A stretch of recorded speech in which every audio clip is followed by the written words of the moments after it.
خلیفہ حضور مرشد اعظم حضرت علامہ و مولانا شیخ محمد انتخاب عالم حقی صاحب، جو بانی آل انڈیا افکار حسین فاؤنڈیشن ہیں، ان کے پاس آئے ہیں، ان کی بارگاہ میں حاضری کی سعادت حاصل کیے ہیں۔ ان سے آج ہم مفتی سلمان اظہری صاحب کے متعلق تبادلہ خیال کریں گے۔ حضرت سے پوچھنا چاہیں گے کہ حضرت، آپ اپنا مطلب آپ کی کیا رائے ہے؟ آپ حضرت حضور مفتی سلمان اظہری کے بارے میں کیا کہنا چاہیں گے اس دور میں ابھی جو اس طرح ہو رہا ہے؟ اور ایسا تو نہیں کہیں کہ 2024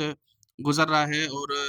24 کا الیکشن سامنے ہے، اس طرح مطلب یہ سب کیا جا رہا ہے؟ آپ کا کیا خیال ہے اس میں؟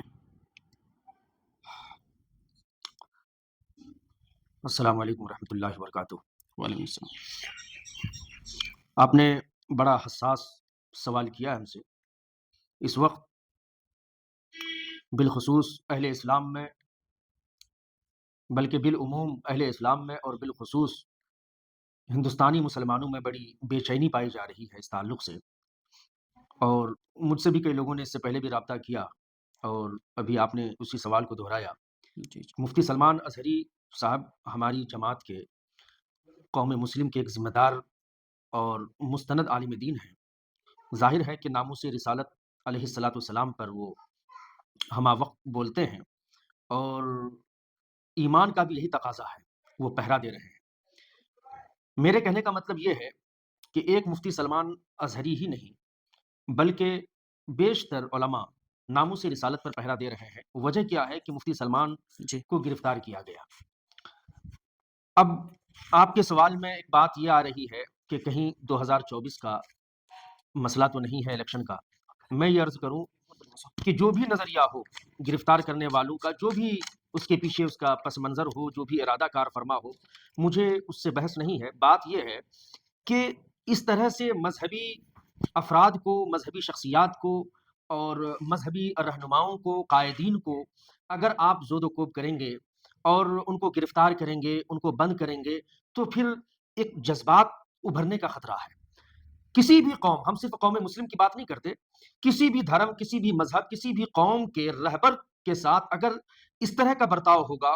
ان کے گرفتار کرنے کے تعلق سے یا ان کی توہین کرنے کے تعلق سے، تو ظاہر ہے کہ کسی بھی قوم میں اس طرح کا جو ہے وہ ماحول ہوگا، افراتفری کا ماحول ہوگا، اور معاشرے پہ،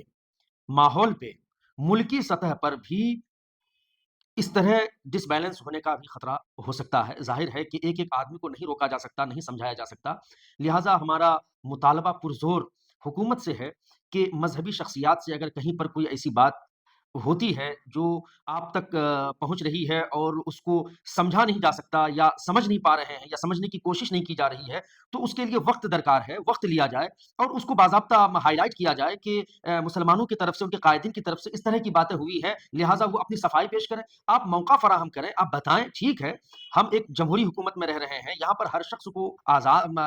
اس کو اختیار ہے کہ وہ اپنی بات پیش کریں، لیکن اس چیز کی پابندی ہے کہ کسی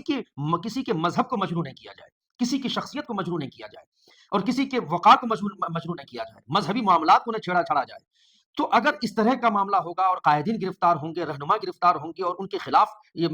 پرچے کاٹے جائیں گے، تو ظاہر ہے کہ معاشرے میں ایک کھلبلی مچے گی، اور ایک الگ کیفیت میں لوگ چلے جائیں گے، کسی بھی دھرم کے لوگ ہوں، کہ جائے کہ وہ مسلمان ہمارے دھرم کے لوگ ہیں، ہمارے مذہب کے رہنما ہیں، اور اس کو ختم کرنے کا واحد ایک ہی راستہ ہے کہ کوئی بھی مسئلہ ہے تو اس کو حل کرنے کی کوشش کی جائے، اس کو بیٹھ کر کے سمجھ کر کے اس کا راستہ نکالا جائے، نہ یہ کہ آپ اس طرح سے قدم سخت اٹھا کر کے اور گرفتار کر لیں اور پھر ایک واویلا اور ہنگامہ مچے۔ لہٰذا مفتی سلمان اظہری صاحب ہماری جماعت کے ایک ذمہ دار اور مستند عالم دین ہیں، اور ان کے بیانات اور خطابات ہوتے رہتے ہیں، تو اگر اس طرح سے کوئی ایسی بات ہے یا تھی، تو اس طرح کی باتیں مختلف طبقے سے بھی بہت زور و شور سے ہوتی چلی آ رہی ہیں۔ کیا سوشل میڈیا پہ نبیوں کے خلاف، نبی آخر الزماں کے خلاف، پیغمبر کے خلاف اور صحابہ کے خلاف، اہل بیت کے خلاف باتیں نہیں ہو رہی ہیں غیروں کی طرف سے؟ وہ ساری باتیں ہو رہی ہیں، لیکن میں یہ سمجھتا ہوں کہ یہاں پر کوئی کارروائی اس طرح کی زیادہ سے زیادہ نہیں کی گئی، لیکن اس طرح سے ہمارے قائدین کو گرفتار کرنا، یہ ایک سوچی سمجھی سازش لگ رہی ہے۔ اگر یہ سازش نہیں ہے تو حکومت کو فوری طور پر چاہیے کہ مفتی سلمان اظہری صاحب کو رہا کر دے، تاکہ مسلمانوں کی بے چینی دور ہو جائے۔